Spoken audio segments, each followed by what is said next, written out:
Welcome back, Ghost Dreamers. Today we're diving into Bambi the Reckoning, 2025, a terrifying creature horror. Before we jump in, don't forget to hit that subscribe button for more spine-tingling recaps. All right, turn down the lights. It's time to meet Bambi the Reckoning.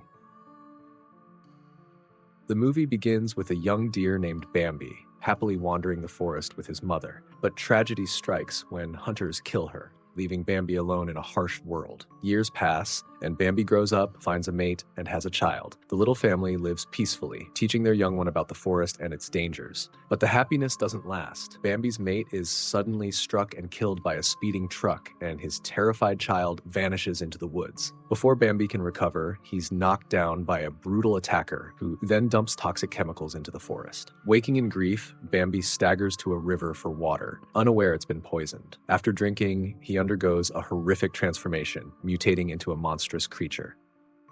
In the next scene, three hunters, Tyler, Michael, and Eddie, are seen roaming the woods. After finishing some target practice, they casually toss bird carcasses on the ground as they walk.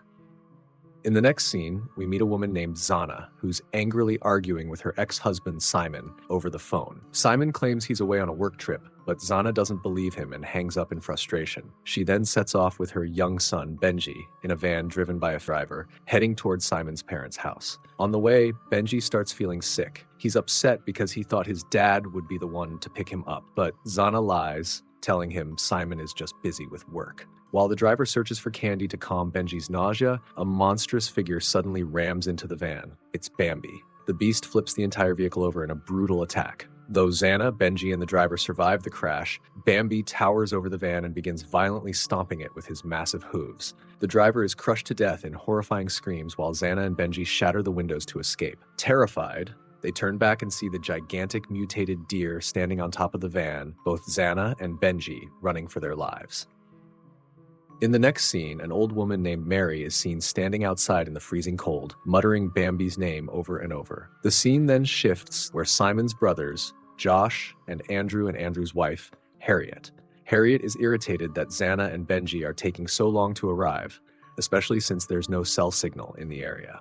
We also learn they disconnected the landline because Mary, who suffers from dementia, kept calling the police. Seeing Mary standing outside in a disoriented state, Harriet brings her inside and sits her in the living room. She scolds Andrew's son, Harrison, for not watching his grandmother, but Harrison rudely snaps that she's not his real mother, so she can't tell him what to do. Suddenly, Mary has strange visions and whispers, "They're here," which no one understands. Moments later, Harriet finds Zana and Benji at the door, breathless and terrified. Zana explains the accident and admits she feels guilty for leaving the driver behind. Hearing this, Josh decides to go check on the driver and hopefully find a signal to call for help. Meanwhile, Zana is horrified to discover that Benji's leg is badly injured. Meanwhile, the three hunters are driving through the woods while talking to their boss on the phone. Michael tells him they're on the way back and everything is under control. They soon find the wrecked van and also pick up the phone Zana had dropped. Suddenly, they hear growling sounds. Scared, they raise their rifles, ready to shoot, when they hear a noise come in the distance. Tyler quickly fires a shot, but it hits Josh, who is only walking through the woods looking for a signal. The hunters freeze in shock after realizing they've shot an innocent man. Tyler begins to lose control, but Michael tells him to stay calm. He insists they can't just leave the body there and tells them to put Josh into the truck. Back at the house, Mary starts having visions of Bambi and draws pictures of him. Later, she walks to the window and sees the yard lights flickering on and off. Meanwhile, Benji looks at her sketches and notices that every single drawing shows a deer with huge antlers. Curious, he goes to Mary, but suddenly, a dead bird slams against the window. As the lights keep flickering, Benji spots Bambi outside. Terrified, he quickly calls for his mom. Zana rushes over and is shocked when she sees the giant deer outside. They run for their lives as Bambi smashes through the door and storms into the living room. The raging deer crashes into the kitchen, terrifying Harriet, Andrew and Harrison, who hide behind a cabinet. After a moment, Andrew and Harrison sneak away, but Bambi spots Harriet. She bolts into the bathroom and tries to climb out the window. Before she can escape, Bambi rams the door with his hooves and even smashes through part of the wall. Soon, Harriet manages to slip through the window. The family all jump into the van, trying to get away. Andrew struggles to start it when they see Harriet running, with Bambi right behind her. The monster deer stabs her with its antlers and cuts her in half. The family is shocked, but the van finally starts, and Andrew drives as fast as he can. Bambi runs after them, hitting the van with his antlers to push it off the road. So Andrew pushes the van to full speed, and they barely escape. Meanwhile, the hunters reach the house, which is now destroyed. Outside, they find Harriet, somehow still alive. Eddie lifts his gun, ready to end her pain. Michael stops Eddie and cruelly stabs Harriet in the throat with his knife. Meanwhile, the family's van comes to a halt because a huge tree blocks the road. Angry, Andrew curses Simon for forcing everyone to come here just so he wouldn't have to spend the weekend alone with Benji. And worst of all, Simon never even showed up. Andrew and Harrison tie the log to the van to pull it aside, while Xana puts Benji in the driver's seat and tells him to start the engine. But to their shock, Bambi appears right in front of them. Xana screams at Benji to drive, not realizing the rope is still wrapped around Andrew's feet. The van speeds off, dragging Andrew down the road at full force. Somehow, they manage to break past the monstrous deer. Meanwhile, Harrison finds himself lost and terrified in the dark woods. He hears heavy footsteps and takes off running, but Bambi soon appears, charging after him. Harrison trips and falls. Frozen with fear, he presses his face to the ground, bracing for death. Bambi walks up to him, but before striking, the beast hears another noise in the distance and turns away, leaving Harrison alive. In the following scene, the van suddenly stops after running out of gas. Xana steps out and is shocked to see Andrew has been dragged the whole way. Benji comes out too, asking if his uncle is okay, but Xana yells at him for leaving Grandma alone. They quickly notice Mary wandering off into the woods, so they rush after her. Meanwhile, Harrison is also in the woods looking for a signal. He hears noises and panics, but it's only a small rabbit. Harrison rudely kicks a rabbit.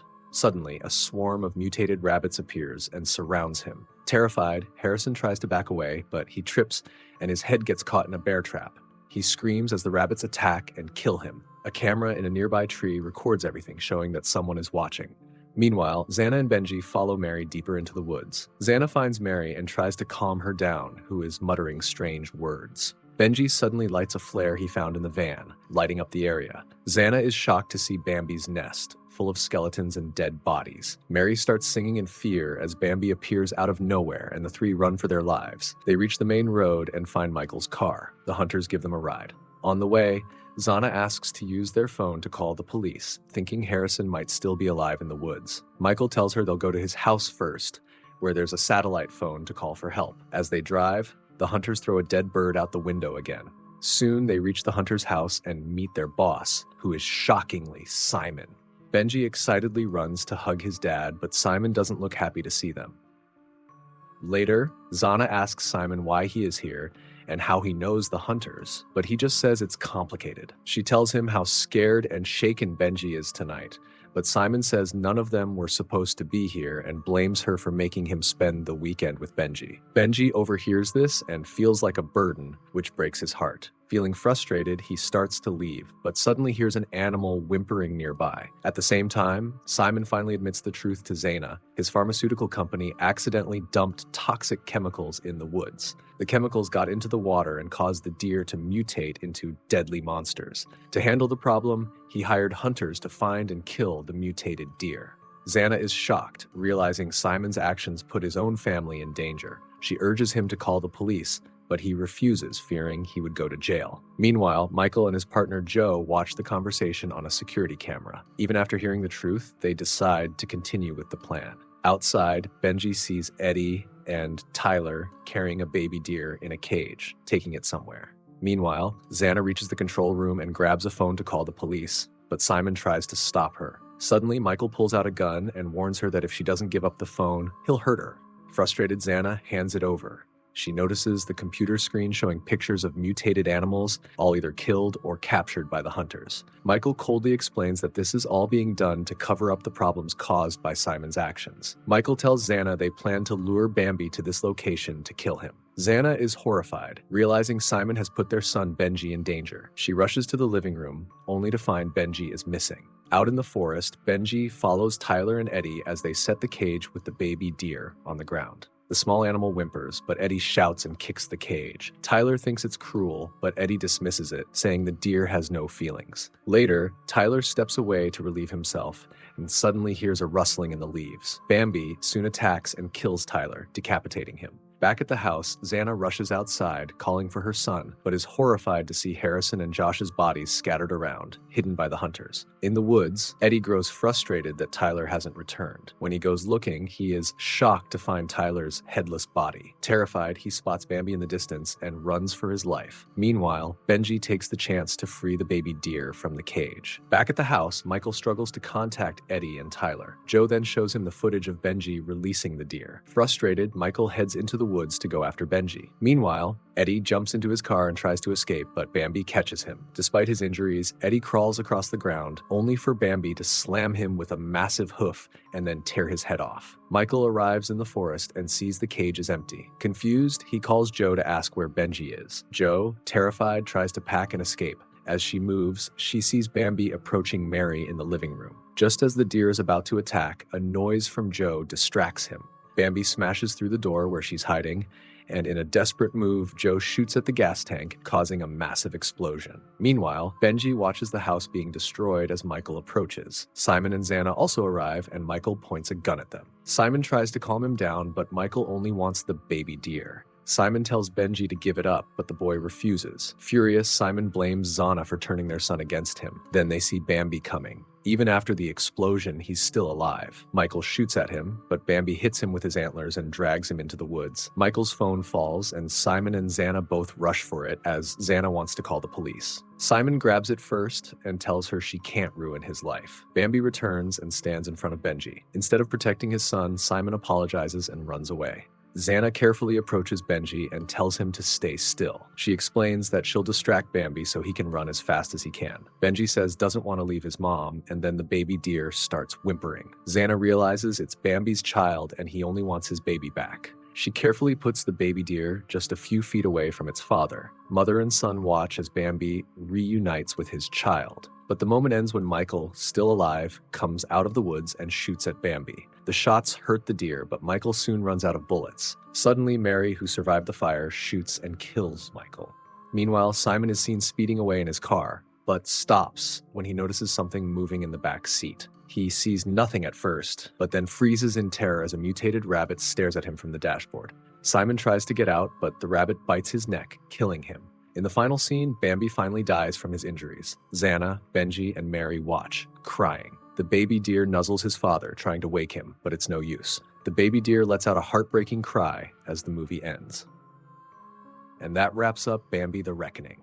If you enjoyed this recap, don't forget to like, share, and subscribe, and hit the bell for more chilling movie stories. Until next time, stay curious and stay safe.